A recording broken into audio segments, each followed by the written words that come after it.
Assalamualaikum warahmatullahi wabarakatuh. Alhamdulillah, alhamdulillah wa syukurillah ala ni'matillah la hawla wa la quwata illa billah. Allahumma salli wa sallim ala sayyidina Muhammad wa ala ali sayyidina Muhammad. Subhanaka la ilma lana illa ma 'allamtana innaka antal alimul hakim. Rabbi israh li sadri wa yassir li amri wahlul 'uqdatam min lisani yafqahu qawli amma ba'd. Para pemirsa yang dirahmati oleh Allah, alhamdulillah wa syukurillah ala nikmatillah kita dapat berjumpa kembali dalam channel yang sama, yaitu channel Pecinta Sholawat.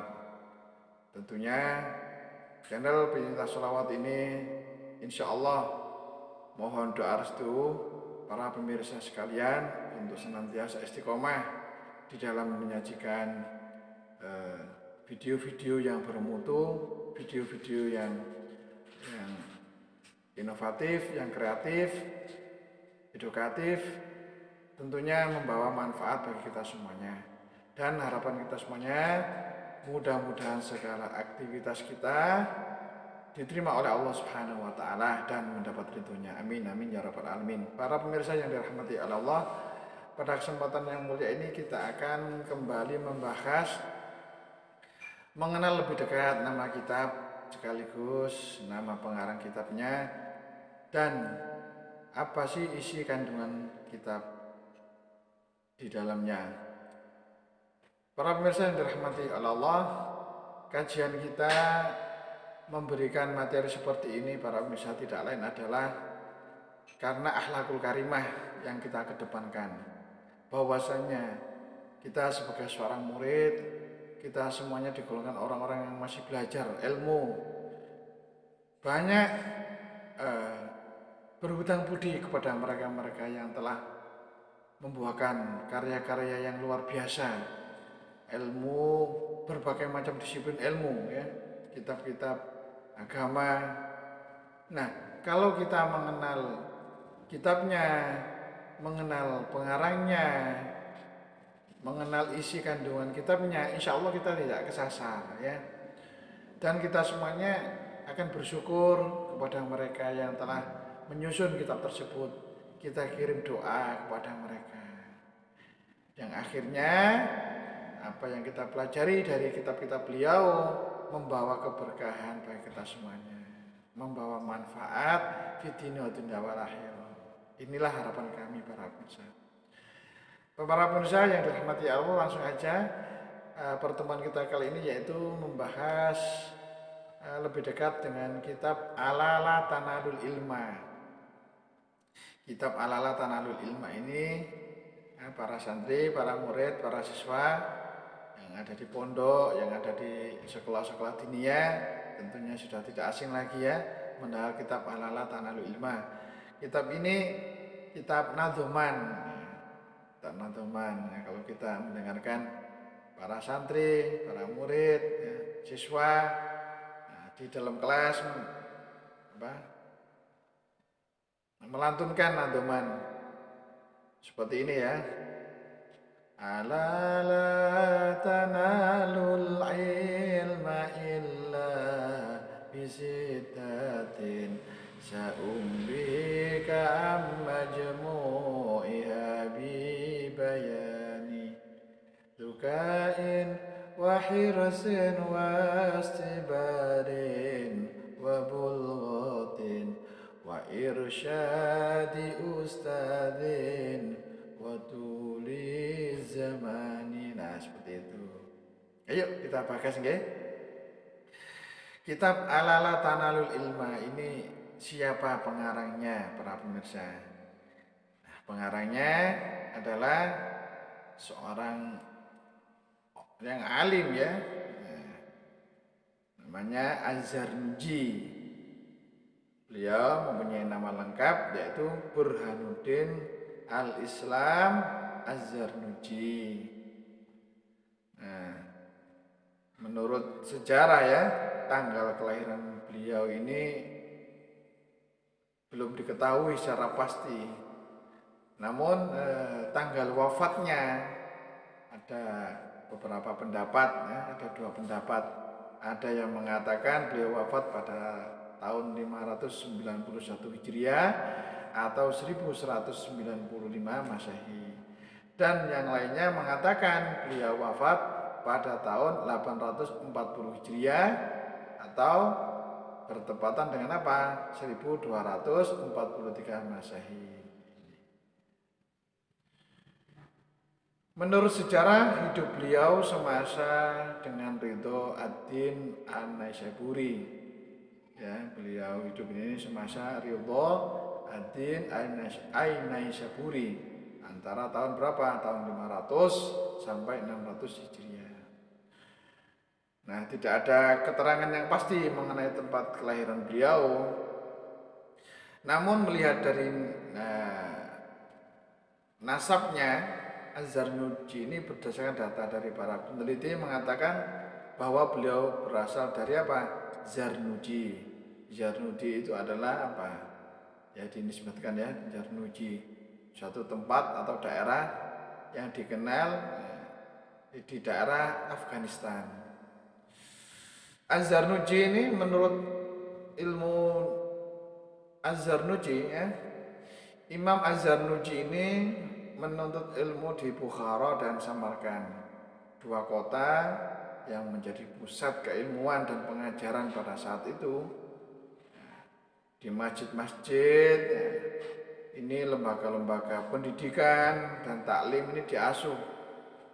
Di antaranya oleh siapa? Oleh Burhanuddin Al-Marghinani. Oleh Syekh Burhanuddin Al-Marghinani. Syekh Syamsuddin Abdul Al-Wajdi Muhammad bin Abdul dan Syekh As-Sattar Al-Amidi. Selain itu, Syekh Az-Zarnuji juga belajar pada Rukn ad-Din Al-Firqinani, ya, seorang ahli fikih ataupun sastrawan dan penyair. Beliau wafat tahun 594 Hijriah atau sekitar 1196 Masehi. Hamad bin Ibrahim adalah seorang ahli ilmu kalam, sastrawan dan penyair. Beliau wafat tahun 564 Hijriah atau tahun 1170 Masehi.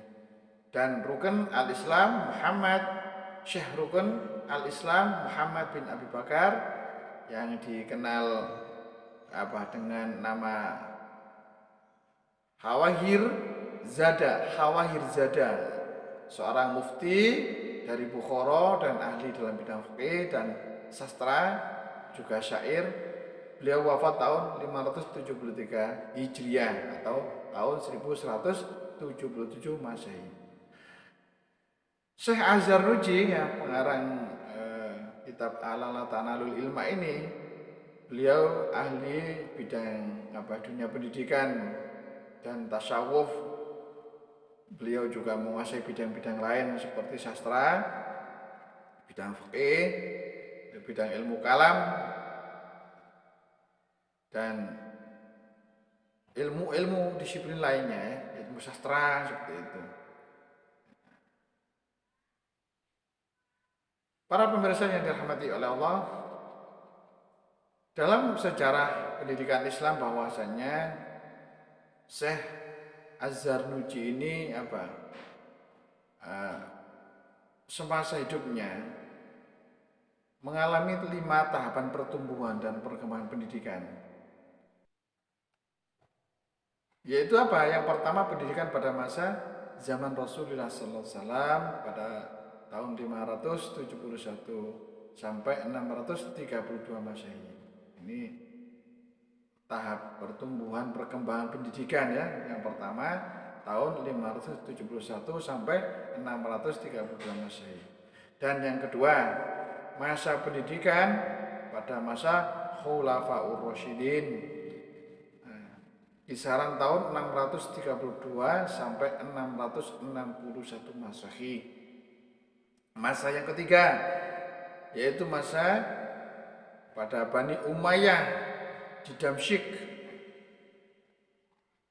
kisaran tahun 661 sampai 750 Masehi. Dan masa pendidikan perkembangan pendidikan keempat yaitu pendidikan masa jatuhnya Khalifah di Baghdad ya, 1250 sampai 1800 Masehi, dan masa perkembangan pendidikan pada masa modern ya tahun 1800 sampai sekarang ini. Nah, dari periodisasi di atas itu ya, Syekh Az-Zarnuji ini hidup pada masa apa? Masa keempat. Ya, masa keempat ya, jatuhnya Khalifah al-Baghdad ya. Periode pertumbuhan perkembangan pendidikan Islam antara tahun 750 sampai 1250 Masehi. Nah, beliau periode keempat. Dalam catatan sejarah, periode ini merupakan apa? Zaman keemasan peradaban Islam, terutama dalam bidang pendidikan Islam. Pada masa itu, kebudayaan Islam berkembang pesat dengan ditandai oleh apa? Tumbuhnya berbagai lembaga-lembaga pendidikan, mulai dari tingkat dasar sampai dengan tingkat perguruan tinggi. Di antaranya adalah apa? Madrasah Nizamiyah. Madrasah Nizamiyah yang didirikan oleh Nizam al-Mulk ya pada tahun 457 Hijriah atau 1106 Masehi. Madrasah An-Nuriyah di Al-Kubra. Madrasah An-Nuriyah Al-Kubra didirikan oleh Nuruddin Muhammad Zanki 563 sampai 1167 Masehi. Nah, maksud saya tahun 563 Hijriah atau bertepatan dengan tahun berapa? 1167 Masehi. Madrasah Al-Mustansyirah didirikan oleh Khalifah Abbasiyah Al-Mustansir Billah di Baghdad pada tahun 631 Hijriah. Atau bertepatan tahun berapa? 1234 Masehi. Nah, selain ketiga madrasah tersebut, masih banyak lembaga-lembaga pendidikan Islam yang tumbuh dan berkembang pesat pada zaman Syekh Az-Zarnuji. Nah, dengan informasi tersebut, ya tampak jelas bahwasanya beliau hidup pada masa apa? Masa ilmu pengetahuan dan kebudayaan Islam mengalami puncak kejayaan. Nah, pada masa Abbasiyah yang ditandai dengan apa? Munculnya pemikiran-pemikiran Islam ensiklopedia yang sukar ditandingi. Kondisi pertumbuhan dan perkembangan tersebut sangat menguntungkan bagi pembentukan Syekh Az-Zarnuji sebagai seorang ilmuwan ataupun ulama yang berpengetahuan luas. Para pemirsa yang dirahmati oleh Allah, nah tentunya beberapa video yang kemarin kami upload ya tentang mengenal kitab dan mengenal pengarangnya ya, termasuk Ta'limul Muta'allim ya, Ta'limul Muta'allim Turuk At-Ta'allum. Ini juga karangan beliau ya, karangan Syekh Az-Zarnuji. Nah, ini para pemirsa yang dirahmati oleh Allah, adapun pembahasan dalam kitab Al-Latanalul Ilma itu, yang pertama Yang pertama adalah syarat-syarat untuk bagaimana seorang siswa ataupun santri ini untuk mendapatkan ilmu itu seperti apa? Ini syarat-syaratnya ya. Dan yang kedua, bagaimana sih cara untuk mencari teman itu? Bagaimana sih di dalam proses mencari ilmu ini jangan sampai bertemu dengan teman-teman yang salah ya. Ini beliau membahas dalam kitab tersebut, termasuk dalam kehidupan bermasyarakat ini ya. Nah, kita di dalam mencari teman ini penting. Nah, teman yang mengajak kita menuju Allah atau teman yang mengajak ke perbuatan maksiat. Nah, ini harus hati-hati di dalam pergaulan. Termasuk juga pembahasan masalah keutamaan belajar, keutamaan ilmu. Ini di situ dibahas. Karena apa? Karena dengan ilmu pemiliknya ini menjadi orang yang terpuji ya. Ilmu akan menghiasi-hiasi bagi si pemiliknya. Di situ dibahas para pemirsa. Dan juga dibahas apa hendaknya kita ini setiap hari untuk apa? Untuk senantiasa menambah ilmu pengetahuan, menambah eh, berbagai macam hikmah-hikmah di dalam ilmu itu ya, mengarungi samudra hikmah. Ini diharapkan setiap hari kita senantiasa menambah. Ya tentunya ya kita berpacu dalam mencari ilmu. Nah, mempelajari ilmu fikih ya, pentingnya belajar ilmu fikih. Lalu di situ dijelaskan juga ada apa?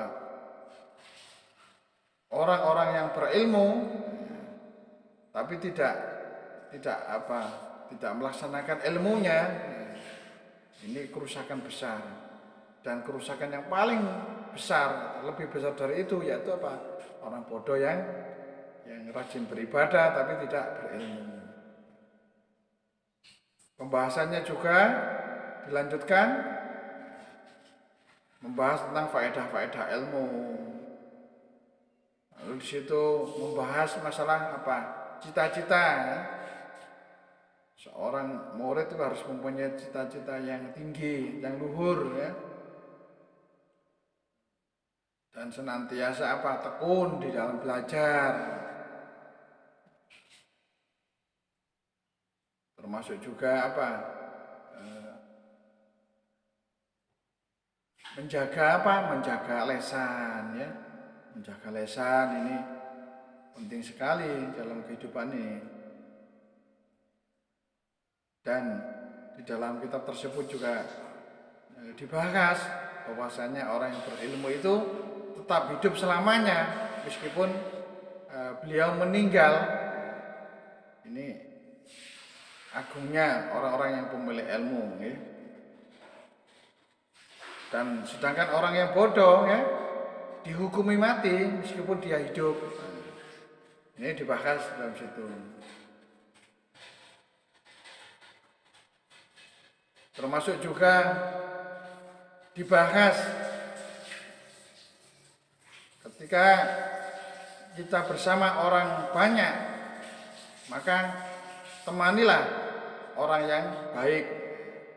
Jangan berteman dengan orang-orang yang buruk. Di situ juga dibahas mengenai apa? Keutamaan seorang guru daripada orang tua ya. Keutamaan seorang guru, mulianya seorang guru. Di sini juga dibahas hak guru kan? Hak guru ini melebihi segala hak yang ada. Karena itu guru wajib menjaga setiap orang Islam. Nah, banyak sekali para pemirsa yang dibahas di situ ya. Maka mari adik-adik, para pelajar, para siswa untuk giat ya mencari ilmu. Di dalam kitab Ta'lim ini pembahasannya ya cukup menarik ya. Ini dan mudah-mudahan kita semuanya bisa memahami, mendalami sekaligus dapat melaksanakan apa yang terkandung di dalam kitab tersebut. Demikianlah para pemirsa apa yang saya sampaikan mengenal kitab Alala Tanalul Ilma dan pengarangnya sekaligus isi kandungan dalam kitab tersebut. Mudah-mudahan ada guna manfaatnya. Kurang lebihnya mohon maaf dari kami. Assalamualaikum warahmatullahi wabarakatuh.